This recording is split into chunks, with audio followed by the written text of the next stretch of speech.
মুসলমান ইমানদার আল্লাহর গোলাম, আমি আপনাদের সামনে যে আয়াতে কারিমা তেলাওয়াত করেছি,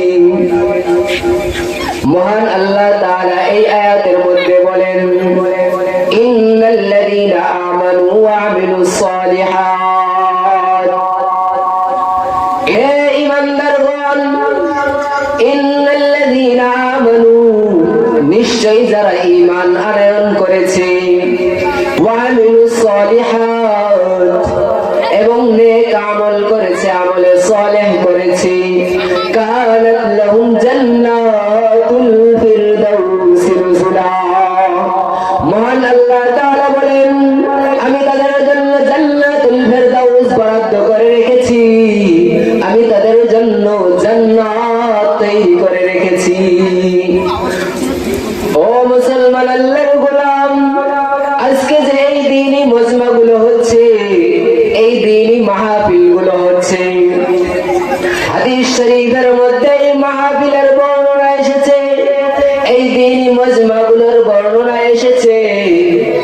হযরত আবু হুরায়রা রাদিয়াল্লাহু তাআলা আনহু হতে বর্ণিত আছে, হুজুর সাল্লাল্লাহু আলাইহি ওয়াসাল্লাম বলেন, ও আমার উম্মতেরা শোনো, যখন দুনিয়ার জমিনে, এই আসমানের নিচে জমিনের উপরে যখন কোন দ্বীনি মাহফিল হয়, যখন কোন দ্বীনি মজমা হয়, যখন মুসলমানদের ঈমানি চেতনা নিয়ে কিছু আলোচনা করা হয়, তখন আল্লাহ রাব্বুল আলামিনের ফেরেশতাগণ এই জমিনে বিচরণ করতে থাকে, আর এই সকল লোকদেরকে তালাশ করতে থাকে, কোথায় আল্লাহ তাআলার আলোচনা করা হচ্ছে, কোথায় আল্লাহ তাআলার প্রশংসা করা হচ্ছে, কোথায় নবীজির উপর দরুদ প্রেরণ করা হচ্ছে।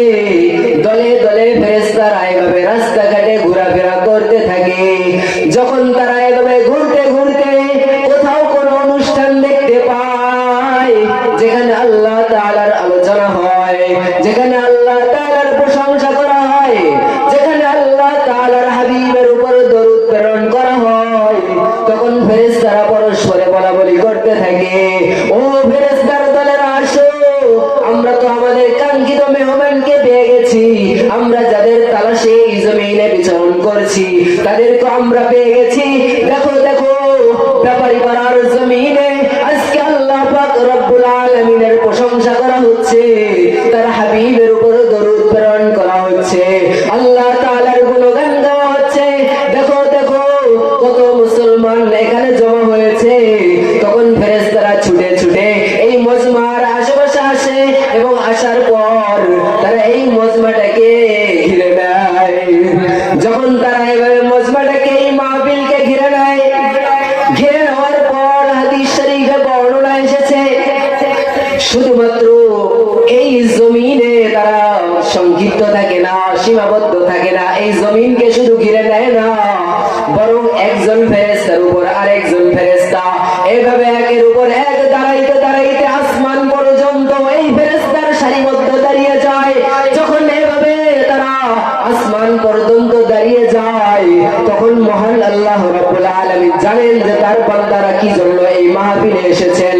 তারপরেও আল্লাহ রাব্বুল আলামিন ফেরেশতাদেরকে জিজ্ঞাসা করে, ও আমার ফেরেশতারা, এই যে ব্যাপারী পাড়ার জমিনে আজকে এই মানুষগুলো একত্রিত হয়েছে, জমা হয়েছে, তোমরা কি জানো কি জন্য তারা একত্রিত হয়েছে?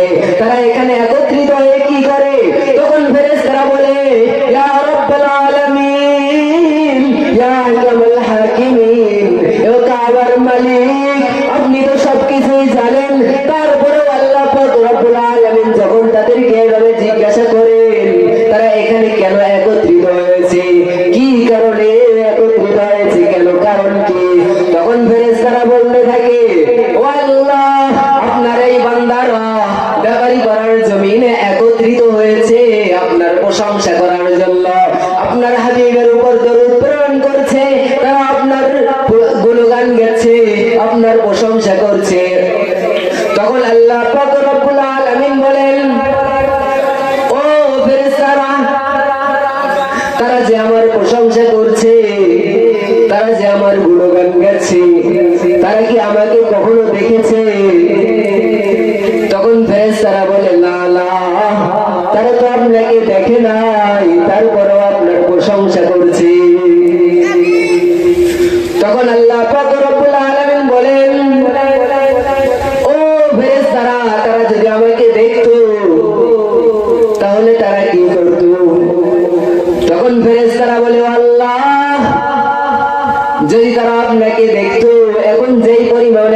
প্রশংসা করছে, আপনার গুণগান গাইছে, এর থেকে আরো বেশি প্রশংসা করত।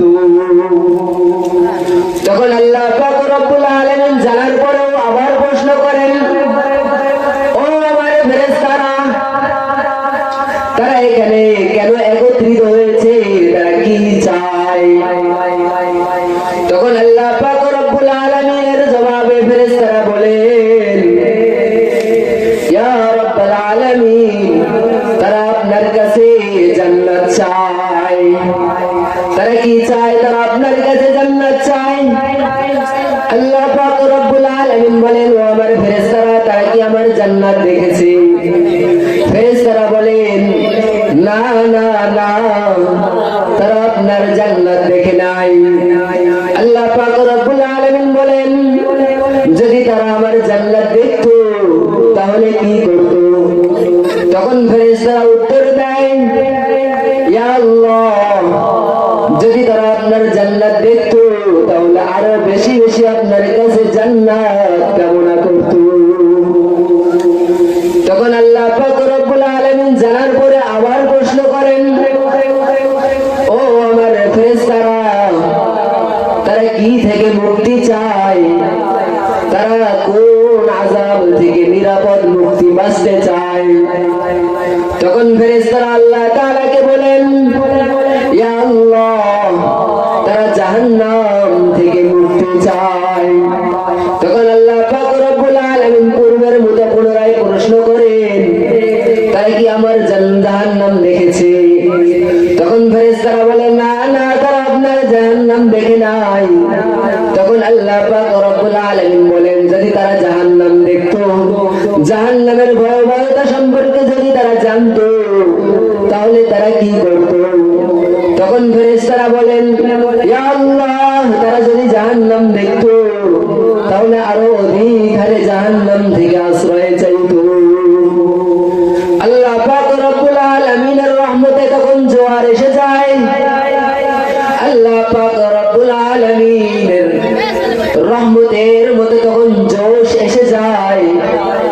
তখন রব্বে কারীম ডাক দিয়ে ফেরেশতাদেরকে বলে, ও আমার ফেরেশতারা শোনো, ও আমার ফেরেশতারা, তোমরা সাক্ষী থাকো, আজকে এই ব্যাপারীপাড়া মাহফিলের প্যান্ডেলে যারা বসেছে, আমি সবাইকে মাফ করে দিলাম, সকলকে জান্নাত দান করলাম, সকলকে জাহান্নাম থেকে মুক্তি দিয়ে দিলাম।